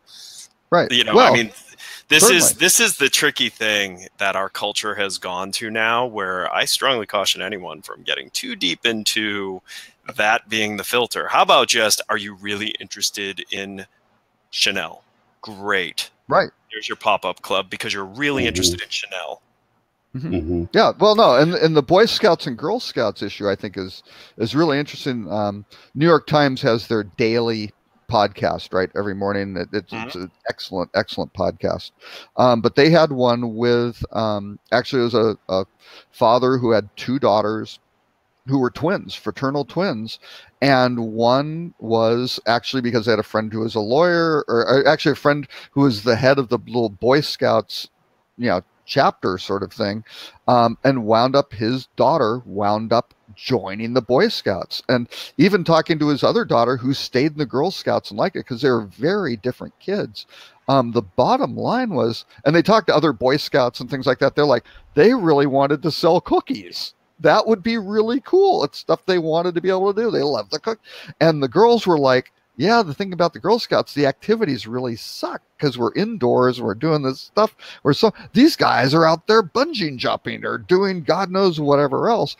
We want more of that sort of thing. So a lot of it is the programming of these traditional stereotypes, which are getting broken down. It's like, yeah, you need to take a look at what you're doing. So kids want to belong, which is why a lot of boys don't join Boy Scouts, right? Because they just go, I don't want to do that stuff. It's too, it's too boring. So. Back in the college days, one of the conversations that I remember enjoying talking about was the Orwellian philosophy. And one of my friends at the time, who was a philosophy major, he says that the book wasn't about suppression of a single entity over a bunch of people, was the lack of individuality of those that were in the society. That we are heading to a point where any identifier, I wear red clothes, you wear blue clothes, I like cold weather, you like warm weather, is a ideology of potential discrimination. Why can't we make the room colder? I like it colder. I like it hotter. Well, that's bias, whatever. And so we're getting to this conformity of gray clothes and single conformity and everything else. Yet by the same token, we as a people love individuality. So how can we be both, where we can celebrate the individuality of what we're interested in, yet not step on the lack of conformity of saying I'm identifying you and isolating you and treating you differently because of it, and hence you can say I'm being prejudiced to whatever it is that difference is. So it is a weird dichotomy of what we're dealing with right now. Well, what's actually interesting, though, is like what causes all of that is oversimplification of issues. Yes, right. Stereotyping and creations of categorizations rather than individualities. And to that end, and I'm not saying the marketing is going to save the world, the ability to identify individual interests, going back to what you said, Ed, is really going to be the defining factor of allowing people to feel satisfied in their uniqueness without necessarily feeling to have to imply it upon other people to be conformingly group-oriented. Like, I need a bunch of people to like the same thing I like. We're going to magnate towards people that are familiar with us or similar to us in some things and be drawn away from people that don't like the same things. So it is, again, not to get whole philosophical on this, not so much that there's going to be an overlord over presence of forming. That's how they control us, is because of our lack of wanting to be individuals without feeling that we would be suppressed by doing so. I'll go back to the thing I said earlier. There are many villains in many movies and stories with the quote of, people want to be controlled and told what to do. I mean, that comes from this exact type of movement of removing the things that make you an individual eventually lead to you being in an oppressed society. Well, Ted did a great thing on cults, on how cults get you into it and that conformity and then that control that they create for it, because it creates that exact environment you just see. Yeah. See, we got all philosophical. Here we're talking about hospitality and marketing. Because all the smart people have left already. That's right. We're going down the rabbit holes of individual preferences. Yeah. The only other thing I had that, well, I mean, there was another article on AI and so forth, but it was kind of generic, was the forecasting one, only from the perspective that I think that automation is supplanting a lot of common sense things. Hey, Darlene, we'll see you next time. Thanks again for the conversation. Please, I hope we get all the tech self, Darlene, because we would love to have you on the conversation. Absolutely, we'd love to have it. But the forecasting, where I think that people are losing the nuances associated with forecasting aspects, and they're looking at generalizations and relying too much on technology to give them the interpretation, and they're forgetting that the individual moving pieces from a more hands-on revenue approach. I don't know. That's what I got out of that particular article that brought me to thinking about it. I don't know if you had the chance. I'm gonna be honest with you, I didn't read it. No, I didn't read it, but I don't have to read things to have comments. That's right, or an opinion. God dang it! That's never slowed us down before. but the challenge for hotels a lot comes down to the true quality of the data, though. Right? Because sometimes they don't have the granularity of data to make really nuanced decisions. They rely on kind of these, superficial high level things, which can, both sides are a problem of it. I mean, you need a balance where if you're too far in the weeds, you can mess yourself up as well. Right. So. And then on the opposite side of that, in some cases, a hotel as a business unit for certain decisions to be based algorithmically, it's too small of a data set. You don't have enough volume. You're like the amount of volume of data you do have is within the margin of error. Right. Yeah, because you only know about your guests and traffic to your site and your little world, and then that's why I've always said this: the deck is stacked in favor of the OTAs versus hotel brand. Hilton may be really good with their guys and their traffic and their customers and everything they do, but they don't know that those guys are also, they're a top tier Hilton Honors member. They could be a top tier Marriott Rewards member. Who knows, right? They are. They probably are. Yeah. Then you throw into the politics of it. I was again, and it seemed to say with the client that there was somebody that was boasting that whatever I tell my infrastructure people, they believe because I'm the authority on it. It doesn't mean that they're right. It just means that that's the authority. That's the basis of the decision models of it and so forth. And if it comes to misinterpreted data, like you're mentioning, Robert, then the whole premise of a strategy is based on the bad starting point.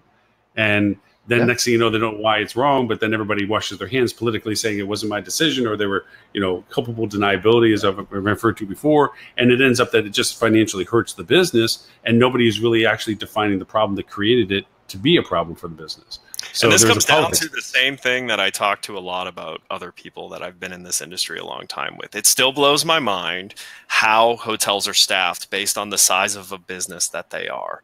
If you compare them to any business of equal size or smaller, they are staffed in a completely different manner of expertise to maximize the business's health and profitability and long-term viability. And yet in the hotel space, you have these what are basically medium to large size businesses that are completely underinvested in the areas that most other industry or business owners find to be the most crucial aspect of their ability to compete. Right. But it's a fragmentation, right? You've got between the brand, the management company, and the owner, you've got who's going to pay for this, and everybody's trying to. Well, everything gets pushed down. That causes eventually, a lot unfortunately. I mean, that causes a lot of it. It also is like, who's your master? You know, because most hotels have multiple masters, and they're not aligned in goal. And so therefore, and then aspects of the employee base answer up to different masters, so they're completely malaligned. But the bottom line is this: if you own a business that turns 10, 15, 20 plus $1 million a year in revenue, you should always be asking yourself for anything that proves to be crucial for competitive advantage or profitability.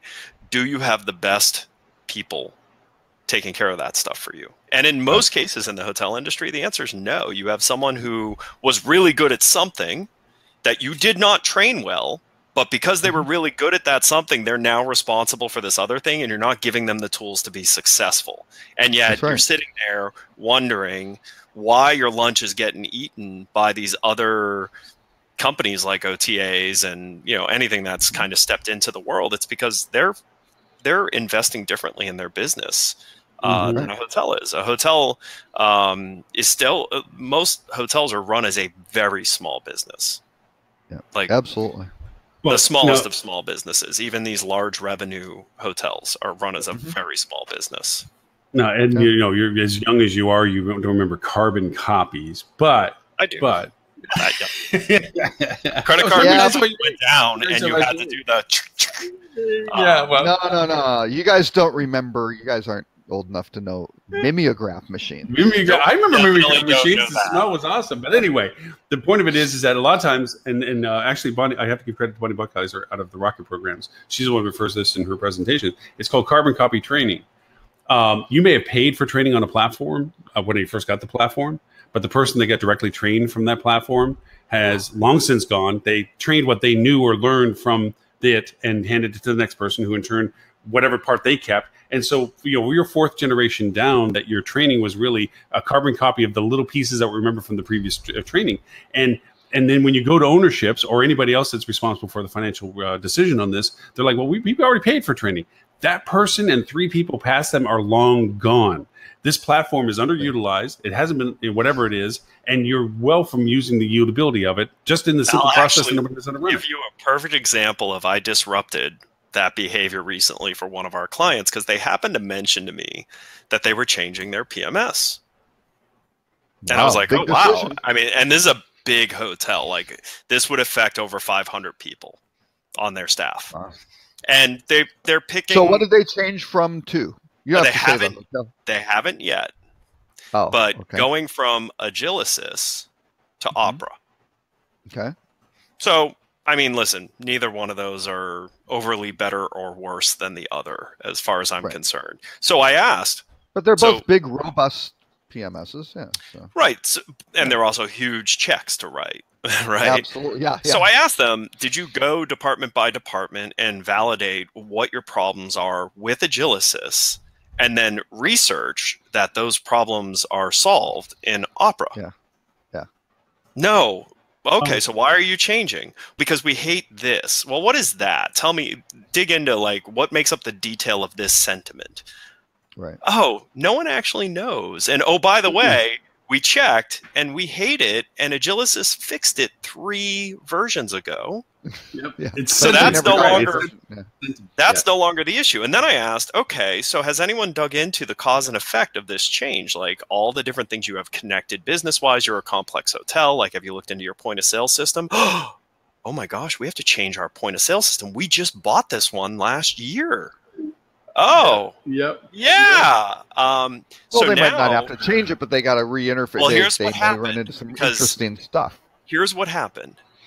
A group of people were really excited about a couple pieces of functionality of Opera. Mhm. They put out like, hey, Opera's the best property management system. We want to change to that. Most other people who should have had a say in it were thinking in their heads, we're never going to approve this kind of spend. So whatever, I'm not going to say anything. Right. And they almost like moved without knowing why. And I said to them, I said, listen, all I want you to do is document everything you dislike about Agilysys and research, is it fixable before you move? Because even if you find that it's not, and that Opera is the answer, that is what you're going to lean on when the Opera implementation goes sideways a few times and starts costing more money. That's what's going to stop people from getting fired, because you're going to be able to say the fundamental business decision was made because this Yeah. impacts us by this, and the cost of Opera is this, so it was a good business decision. They were Right. going to move forward without actually fundamentally understanding why they were moving forward, to the Right. tune of like almost $1 million in known spend. That's the Right. known spend that this Yes. changeover. Let alone the would ripple cost. effects. It's of it. amazing, Yeah. amazing when you don't have objectives and you don't have strategies, but you have action. No. Well, I'll even one more later to this too, is that when you start talking about, when you start doing debriefings and discoveries with people or clients, and you're asking about things, and we did that. Oh, okay, yeah, that was terrible. Well, what was about? I never produced anything. Okay, did you dissect that afterwards as to why it didn't produce, or what was wrong, or what? Yeah. No, it just didn't. And so that's one thing. Then the other is like, so how long did you try that? Oh, a couple years ago. Okay. How much do you think the world's changed in the past 6 months? So- Maybe that idea So, was bad. I'll then. give you another one of those life lessons. This one's not as eloquent. Ed's tips of the day. My very first job as a young teenager was working at an auto body shop that my uncle owned. So my uncle was that working hard, came up through auto body type, hardened type of guy. And I forget what it was, but I was making an excuse. And then I gave him my opinion on what he was thinking. And he said, Ed, opinions, they're like assholes. Everyone's got one. A lot of them stink. Yeah. It is kind of a quotable one. That is a quotable one. But yes, Yeah. to that Kind end. of crude, but here's the thing. The problem is most decisions are made on opinions which have no basis in fact. Well, Right. and it goes to also the politics that if your boss doesn't like something, inherently you're going to be skeptical at least, if not just endorsing and validating your boss's opinion at worst, because in the world of politics, it's better to be aligned with your boss than it is to be not. And so a lot of times, even if you may know Never better, worked for someone. no, well, no, neither. I mean, That's right. my favorite word is why. Why do we keep doing that? Why is that? Why did we do that before? Why do we keep doing it this way? And probably that's the reason why I'm so popular with some I like people to these ask, days. what's the goal? Yeah, what's the? Yeah. Well, it goes back to Let if me I get tell that, you, what would I do with it? That's every consulting project I work on. That is the first question, because again, wow, I've got this really sophisticated model that says, oh, if you have a project, you kind of put, what are you trying to accomplish? So you wind up with an objective. What are the strategies you're trying to do? Okay, we've got that down. Then what are the expected results? Right, which Well, is yeah. always a very important missing aspect of this. And then you do it, and after you're done, you look at it and go, wow, what were the actual results? Where were the gaps? What would we do differently? Really, really revolutionary stuff. Well, But and the then- number of companies who fail to do that, and then they're like, oh, we need help. We're in this. It's like, well, yeah, maybe you did, even if you did the beginning stuff and you didn't look at it, they don't learn from what they did last time, and they No, lose to- it. And to- again, to with Ed's- turnover, it's a killer.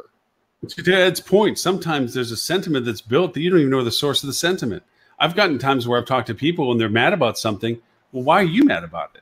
well, it doesn't do such and such, or it doesn't. And it ends up turning out that the people that informed them about the product, were the people that had the sentiment, and they inherited it from somebody else that had the sentiment. And there was maybe one thing back in the day that, to your point, Ed, was fixed 3 years later.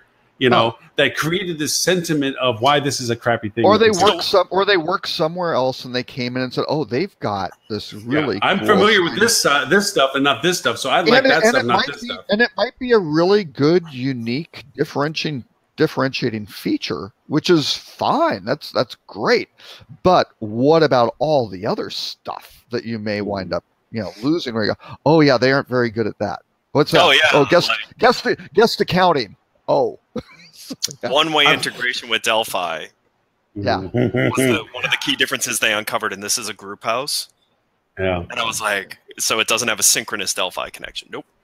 So once it's moved, once it's pushed, it's not in Delphi anymore. Well, it goes to the fact that anytime somebody that's brought into a position, they bring their favorite toys with them, or at least their opinions of their favorite toys. I've watched agencies get yanked out of companies just because the person that's now in charge of those decisions they have a preference to a relationship they have with another agency. That their current agency is not doing anything necessarily wrong. It's just it's not the agency that this people like working with, and it's a shame because the first thing I do whenever I talk with clients is to listen to what they're doing, who they're using, and not come in with, "Oh, those people suck and this is what you should do." It's more like, maybe in your environment with them, they're great. So let me understand what it is they're doing to your point, Robert, what's good, what's bad, what works, what doesn't work. Let's identify the issues, put the strings to it, and start seeing, is there a solution that can be fixed in place, or do you really need to replace something? So, yeah. Well, and they just don't bring that. They also bring people, right, who used to work for you. Hey, here's my number 2 guy who's whatever, and they're on the team. And again, maybe that's good. You've got fresh blood. I've been on the benefit side of that, and I've been on the negative side of that. Yeah. Yep. Yeah, but that's a very common tendency where all of a sudden, and actually the interesting thing is you can see it now. You look at the loyalty landscape, all the ex-Starwood people who now again, the head of the Starwood program is now the head of the Marriott program, right? But there are a whole pile of other people are now out there heading all the other programs. Now maybe that was great, but I don't know. That's kind of one philosophy is now kind of seeming to run all the programs, and people are kind of running the same, aggressively running the same direction. So. Yeah. Well, gentlemen, I think all of our topics. I think we're good. I was hoping in the next 15 minutes we could have done that real deep dive on blockchain, though, Lauren. You had that thing. So. I did pop it up. I just you know how many people send me articles on blockchain now? The only one reason why I grabbed that one was because it made a very good point. People are no surprise, misinterpreting blockchain as an understanding of concept to what these companies are doing and calling it blockchain, and the fact that it's funny how that happened. Yeah, funny how that did. So that was the reason why the article caught my eye. Was like, they're talking about how the use of blockchain is like, no, it's interneted into your system is the antithesis of what blockchain is. The integration. Well, to be fair, this is also the industry where most things that are labeled as BI are nothing more than reports. Right. True. Yeah. Yes. Exactly. Yes. Well, anyway, for the people that left, we have Stuart Butler with Field Travel. We appreciate Stuart being able to squeeze us in between two of his things for the day. Mm-hmm. Holly Zoba with Signature Series Worldwide, Senior Vice President of them. Darlene Rondeau, who is an amazing content person. I mean, truly gifted in that sense, and been a vanguard of it in the industry for. I can't even remember a time that she wasn't a vanguard in the industry for, to be honest with you. I mean, which is weird because she's only 24 years old. I know, right? How is that possible for that age? So to put it in a way I think she would appreciate, if you're not content with your content, you should probably know Darlene. Wow. Wow. Ooh. Wow. Wow. Yeah. But no, she is an amazing resource for that. I don't know. I read that as if you aren't content with your content, and I was really confused. Well, let's put it this way. I know I have her Gmail account. I'm not at liberty to say that I can actually directly share that. So you can reach any of us if you want to reach Darlene right now. I'll ask Darlene later. I should have asked her up front what's the best way for us to let people know how to reach out to her. But I'll make sure that gets cleared up. It'll be on the show notes. because really, genuinely, truly, if you want to know how to look at your content from the perspective of usability and value proposition, she is by far an amazing resource for that. By far, one of the best in the industry, really. So definitely make sure that gets clear for it. Now, gentlemen, Mr. Robert, if people want to know about the world of Rock Cheetah and the amazing historical knowledge that you possess. And not just historical knowledge. I am just wrapping up this afternoon a 30-page document for a major organization on their blockchain strategy, with working on their blockchain strategy. And it's actually quite serious. Would you say that much like Oklahoma's basketball team, you would play the position of insight and foresight? Oh, no, I think more historian and I'm trying to think of it's not soothsayer, but it's scribe. I say you're a scribe. Scribe. Reading the tea leaves. Yes. People come to you. Actually, you're on the mountain. You already got part of the white hair going. You just need the white beard. I think you're there. Yeah. I shouldn't have shaved. I could have done the white beard. That's right. I do like the fact that you're, at least on my screen, you're frozen. Yeah, you are frozen. Yeah, 2 minutes now, and it's like, oh, said anything. There it is. There it is. It's still frozen. You look like someone just like. Yeah. Oh no, I'm about to punch somebody. That's the face it's like. And Mr. Ed, if people want to know all the wise and insightful things that you know, and I'm going to be honest with you. You don't want to follow me socially for the next few weeks as I vent about the ridiculousness of college football. UCF. Yes, they are. Yes, they're doing okay. The only fan base that's undefeated and yet completely defeated. Why? What happened? Because of the garbage of college football. Yes. Oh, you'll see this. They were wrong. When it's officially. Oh no, there's so many things, so many levels of like. All of us are depressed, and most of us want to lose tomorrow because winning will be worse for us long term than losing would be short term. So anyway, so stay away from my social, which is Edward St. Ange, for at least the next few days. After that, back to normal. But he might post cute pictures of his kids and stuff, which is all very heartwarming and very nice. Amazing. Sometimes. As long as he's not in the frame, it's great. It's wonderful. As I'm sure all of you feel about this show. Which is why Tim hasn't been participating. No, that's sad. That's it. For archives of this show, you obviously can go to hospitalitydigitalmarketing.com/live. And there's literally 121 shows you can go back and listen to of multiple hours per show. And so we welcome you to do that. And any questions or if you'd like to join the show. Only minutes of quality. Only, yes. Hours of content, but minutes of quality. Minutes, Ed, I don't know. I think you need some sort of slogan. That was plural on the minutes. I don't. Well, you figure if every show had 1 second of quality, aggregated as 2 minutes. Yes. Aggregated across all the shows. Now I understand. I thought you were talking about. I thought you were talking on a per show basis. I'm so sorry. Well, and if you go by hours, I mean, it's a smaller percentage. Do you realize that we could we now have enough content online that you could watch us nonstop for over 2.5 weeks now? So North Korea knows that. It's part of their new reindoctrination program. They just make somebody sit and watch like out of Clockwork Orange our entire series of shows. But they're not saying anything. So for everyone who binge watched The Handmaid's Tale and then Strangers, we're a perfect fit for you. We're a perfect fit. Game of Thrones and now, you'll be able to put us down. Westworld isn't out yet. Yeah, so okay, yeah. Oh yeah. Anyway, but gentlemen, thank you so very much. Oh, and I will be out next week because I will be in Las Vegas. Actually, I'll be traveling back from Las Vegas for the annual Expedia Partner Conference. Big party. Nice. Yeah, big party. Well, I think, let's see, now next week we Ed, should we record some of this and play it back for the Expedia people about if you put Expedia in here, would you do that? No, you'd be crazy if you were. I didn't say they'd be crazy to do it. I would just say that the fact is that they wouldn't put Expedia in, but they would put Google in is crazy.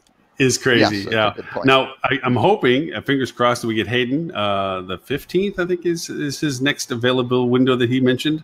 We'll see. We'll see if that happens. Yeah, since it's been 5 times in a row or 4 times in a row that we've got bumped with him, or he bumped us, or So I'm giving him one more last shot. Which Hayden, is if you're really watching messed this, with our content planning. it's pick and drop and yank and pull, and yeah. So this is like the last window. After this, will be like, maybe not. We forgot to ask Ed about the Infinity War trailer. I think, gosh, Oh I my thought. gosh. Yeah. This shows you how distracted I am about college football right now. Okay, I got one question with all this though. Why does Captain America not have a shield on when they're doing the run to attack? That he's missing his shield. Did they? I don't want to ruin it. If I give you the real answer of what's going to happen in Infinity War, because this story has been written. Yes. Like this is, it would ruin what's coming, and what's coming is pretty cool. Okay, I'll leave it that up. Yeah. I'll wait for So it. if you want me to spoil it for you, I'll happily do it in private. Oh wait, we're on the show. You can tell me now. What's up? Same thing. Not much different. Same difference. Yeah. All right. Well, gentlemen, again, thank you so very much for the time. Ed, we'll miss you, but we're glad to have you back after. Gentlemen, have a great weekend. Thank you very much, Robert. It's great to see you in frozen form. I like that shot. Yeah, that's offensive. We're going to just screen capture. That's a good look for me. Yeah. Gentlemen, thank you all again. Bye.